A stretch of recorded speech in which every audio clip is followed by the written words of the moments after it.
Greetings and welcome to In Depth. I'm Dike Rostant.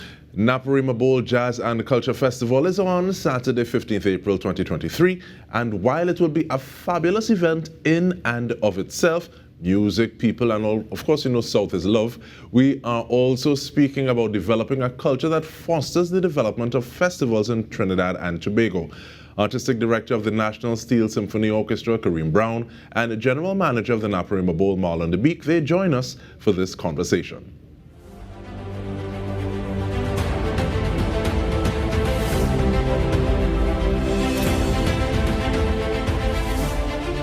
Thank you for joining us, gentlemen. I want to start with you, please, Mr. Brown. NSSO, symphony, classical music. How has the shift from orchestra to jazz band been for NSSO, and what are some of those things that helped with the adaptation? It was a simple transition. As you can see, is fusion folk. So I mean, we had three other attempts before, right? To create this jazz band experience. I know when people hear the name NSSO, National Steel Symphony Orchestra, they think about classical music and these kind of things. But we have been um, we have been developing this repertoire of jazz music, big band jazz, kaito jazz, standard jazz. So we are now in the possession of actually presenting our own show in within the jazz experience, within that vibe, And the membership has been very excited and very enthusiastic about attempting this jazz experience. They can't wait to play this type of music. And you talk about the membership being excited, and I want to build that excitement and ask Mr. DeBique to join the conversation. And I want to ask specifically, what are some of those selling points of the Naparima Bowl that we should know more about? They say outside nice, and Naparima Bowl, it allows for that feeling of outside. Talk to me a little bit about it, thanks. Well, thank you so much, DK, and hi, Kareem.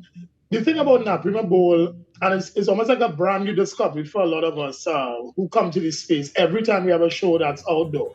Naparima Bowl is one of few spaces in Trinidad and Tobago that has an amphitheater. But what people don't understand is that Naparima Bowl was really built with an amphitheater in mind mainly. And when you look at the history of some of the things we've had in the bowl, most of the shows actually occurred in the amphitheater. Calypso Fiesta back in the days, in the late 60s, 70s, was held at the Naparima Bowl because it didn't have Skinner Park. So you had that duality of a stage with an outdoor seating in the amphitheater and then indoor seating in the covered auditorium, just like a North Stand Grandstand experience. And also a courtyard as well lends itself to that outdoor performance. The courtyard was known very well in the past for back-in-time parties, wedding receptions, graduations, reunions. So the bowl is almost like a renaissance period we're going through, bringing back these venues. They've always been there, but we got so accustomed over the years producing shows in the auditorium. It's air-conditioned seating and all of that, and you could do what you want with a theatrical production in particular. But the amphitheater gives you a theatrical experience by being able to sit in the bleachers almost and still have a full-on theatrical experience, concert experience on stage under the stars. So we really celebrate that about this piece. And you're saying that, and you have me reminiscing, thinking about persons like Eric Butler, Torrance Mohammed, and looking at the fact that even like when you are on stage there and you're able to speak, and the way that you're able to project and people hear you in terms of the acoustics. But so we're hearing that there's Fusion 4, so there's the fourth iteration. But tell me a little bit about the Naparima Bowl's perspective of it, please, in terms of the jazz and culture experience, please, Marlon. Sure. So the Naparima Bowl, this has, over the past 3 years or so, started looking at how, and the pandemic helped with that a lot. I'm saying help to, help us to diversify. Look at how the bowl can increase its audiences in particular, but also diversify its product, not just as a rental venue for clients, but how the bowl can produce its own events. And so that became about with several things. In 2020, the first year of the pandemic, we did a Joyeux Noël, which was a Christmas market. And we had a concert for that event, some of the entertainment was in the courtyard, but each night we had a major show in the amphitheater. And that really shed light on that space because not many people knew that they could use the amphitheater like that. So doing the jazz festival is something that we always had in the books. And we worked through it. We plummeted through all the other things we were doing to get this jazz festival going. One of the main reasons is an audience development reason. When we look at our audience, we constantly see that we need to be refreshing our audiences, bringing new people in. Naparima Bowl is located in the city, but we're also located in what you would call a sort of residential, commercial area. So you have families living right next door to the bowl, but you also have businesses as well. We have 2 schools that are in close proximity, Naparima College right next door. So we have all these communities that we're trying to tap into. And in the past, the Naparima Bowl played a very important role in all these communities, particularly Naparima College, Presidential College, Convent, and Naparima Girls High School, and all the other primary schools. So one, students are a catchment point for us. We try to always keep that relationship very close with the schools so that we grow them in this space. I grew up in this space, you grew up in this space, Dike. So we know that experience, what that did for us with the bowl. So the Jazz Festival is an extension of that, really creating a new platform in the South for musicians. And a festival consciousness is what we have, as I said in your opening. How does the bowl play its role in developing festivals? One, but also developing new entertainment in San Fernando as a domestic economic thing, as a social thing as well, so that people have a space they can come and enjoy entertainment. And then what that does to the whole transformation of San Fernando, because San Fernando is now in its main early phases of its development, particularly with the waterfront. And the bowl is a stone's throw from the waterfront. So we see ourselves setting the agenda entertainment-wise so how San Fernando develops. So the Jazz Festival is central to that. And you would see more events and activities over the next couple of years that focuses on that. But I would also add in here, the bowl is in its 60th year because we turned 60 on the 27th of August last year, right before the country turned 60. So the bowl is now in a new era where we see it's a new type of bowl and we really want to engage with the community in a very, very active and aggressive way. And speaking about that engagement, Mr. Brown, we're going to engage with you a little more on the next half of the conversation. We actually start off with a clip looking at the way that NSSO uses culture as a vehicle for meaning, communication, learning, and so much more. Stay with us. We are coming back. We're talking about the Fusion 4, the Jazz Experience, which will be happening on the 15th of April at the Naparima Bowl. Stay with us. We come back with more.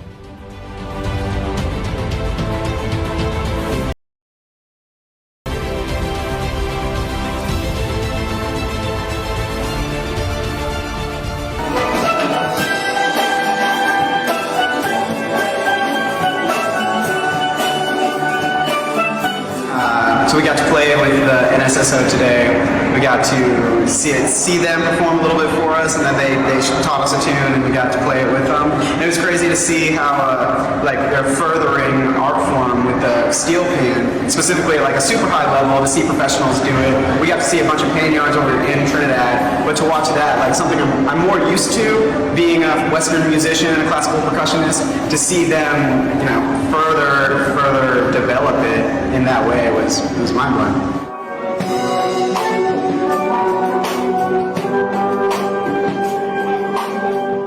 So I want you to speak to that moment, please, Mr. Brown, in terms of that using culture, using the music of Trinidad and Tobago to help share knowledge, to help share meaning and understanding. What was that like for you? Because we also saw you in part of that video. So tell me a little bit about it. Thank you. Yeah, that's wow. The NSSU has would be using the music as a vehicle, as a teaching tool, as something to connect between Trinidad and Tobago and the rest of the world, right? What you see in there is students who have had some interest in the steel pan and came to Trinidad and Tobago to experience that interest, and having them there was a remarkable thing because the transition of knowledge happens within minutes, right? So they are accustomed playing their instrument, but coming to the band room and experiencing the G pans and that transfer of skills, because they're watching your hands operate, they're watching it how we sight read, they're watching it how we the dynamics of standing behind the instrument, these kind of things. And I mean, that's one aspect of it, which where they are very greatly they are greatly appreciative about, and they will take this back to their country. So now there's a whole big transfer of not just skill, but they would want to get the instrument back home by them. So there's discussions about where they could purchase instruments, how they could get someone over there to back home with them to teach them the instruments, how to build the instrument, how to. So there's a lot of discussions just from that simple video. Just looking at that there. So there's the economics, there's the social there's the engaging of different, sometimes we have people who come with different languages, speak a different language, and we have to talk to them and get them to understand exactly what's going on. So it's very exciting.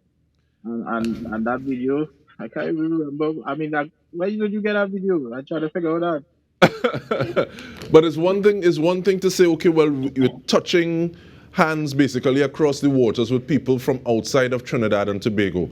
But it's sometimes, even though a lot of work has been done, there's still a lot of work to be done right here in Trinidad and Tobago. And how does that work tie in to the efforts that you have to build more live experiences, these jazz festivals, events where people can get live? I remember somebody saying, if it's live, it's dead. So how does that tie into your general efforts in Trinidad and Tobago, Mr. Brown? Yeah, as I mean, Marlon asked that question earlier in an interview, but we have a lot of um, students going into the university, students leaving school. I mean, looking for a job to express themselves, and the NSSO is a place to do that. And this is what I'm saying. We need to develop this market of for performances, for live performances. We need to develop the spaces for this live performances as well. We need the corporate community to enter, engage, pump money into the culture so that that aspect of it can be developed, because it has been happening, but maybe on a small scale, but it has been happening, and NSSO has been facilitating that transfer of developing festival, or taking students and developing them into professionals and making them marketable and making this thing into something. But there's a long way to go in terms of developing the space and developing festivals. But yeah, they actually try to do that every year by putting on concerts, on a higher mood, concerts like the jazz festivals and these kind of things. So we try to develop on that in this kind of instance. But I mean, who knows what would happen in the future, and we're hoping to develop more and more, um, to influence more and more other steel bands to do the same thing, to develop shows, to develop concerts, to develop, as I said, live performances, so that people will come in, pay the money, sit down, enjoy themselves, and hopefully it will become bigger and bigger in the future, develop a bigger market in terms of performances and features. And I remember the last time we had a conversation, you said that something big was on the horizon. I don't know if that big was Musical Instruments at Trinidad and Tobago Company Limited. It may have been thinking about the time frame. But let me get some information from you, please, Mr. DeBique, in terms of, yes, we know it is happening on the 15th. We know it's starting from 6 p.m. How do people get tickets? Is it a box office? I think there's also a digital platform that allows people to get tickets. And who are some of the people that we're looking forward to on that event? Sure. So for tickets, people could call Naparima Bowl's box office at 657-8770. Box office here is open from from 10 a.m. to 6 p.m. You could call and reserve your tickets, and you could come and collect it at the box office. Also, we have tickets available for purchase at Napa in Port of Spain. So the show is not at Napa, but our sister venue in Port of Spain has offered to sell tickets on our behalf. They're open from 11 to 6 p.m. And you could call 223-1210, that's 223-1210, extensions 3006 or 3007. And of course, you have the online option, which I see a lot of people are using. That's Island e-tickets. Go on there and you would see our flyer for the festival, and you can purchase your tickets online. Who are some of the people that you're looking forward to? Yes, so the acts we're going to have on. So what's exciting about this festival, you have 2 acts in the courtyard experience. So Solomon, which is Richard Solis, he is reggae, soul music, as he likes to call his music, organic music musician. He's a singer and guitarist, songwriter. He's performing with some of his colleagues, his musician friends, and he'll be followed by Chantal Esdell, the famous Chantal Esdell, pianist, jazz composer, and her band Moyenne. So that first part of the show, which is held in the courtyard of Naparima Bowl, is going to be a nice, mellow, cool evening vibe that brings in the later program that starts at 8:30 in the amphitheater with the National Steel. And the National Steel is going to be opened by Marlon Brown, trumpeter, master trumpeter, and his band, the Dominant Seventh Calypso Jazz Band. So they're going to open that segment in the amphitheater. And as NSSO, it's the stage. They have 3 fabulous guests. The vocalist, Leandra, pianist, jazz pianist, Aidan Hagley, son of the soil, he's Southman, and Tamba Gwindi, of course, we know master percussionist. Tamba Gwindi is performing with the orchestra as well. And talking about, and I'll say Uncle Tamba, this left-handed percussionist Yes. who endorses the Minor brand. And many times people don't necessarily think of percussion as much when they think about jazz. So they say, oh, we have Miss Head performing fabulous. Yeah, Mr. Hagley, great. But give me a little idea what some of the things that went into saying, okay, well, we're going to feature Tamba Gwindi like this, please, Mr. Brown. Yes, that's the whole experience there. NSSO, we had a discussion, we're trying to figure out what new, what different we could bring to the table. Because we had singers, we had keyboardists, we had vocalists, and these kind of things. So we wanted something different, and we said, well, let's go feature a percussionist. And one time, as we said, percussionist, Tamba came to mind, as and he brings a whole different flavor, a whole different vibe, and he is very knowledgeable. And he's very workable in terms of bringing different. I mean, the name of the concert is fusion, and that's exactly what Tamba is. He's a fusion of culture in one, and he brings that. You just have to be on the 15th to experience that combination of vibe on stage. And definitely, we want to thank you for bringing the vibe and whetting our appetites. And let us mention this. You're getting this for it's $200 a ticket, I believe, which is nothing to sneeze at. All of that inside of the ambience and the vibe. No man, I think the place is going to be ram out and cram out, and it'll just be this continuation, not just the start. But Naparima Bowl is doing great things. Mr. DeBique, we need to speak about that a little more, please, and thank you. Mr. Brown, thank you so much. And on behalf of the entire team at TTT, this has been In Depth with me, Dike Rostant. Thank you so much for joining us.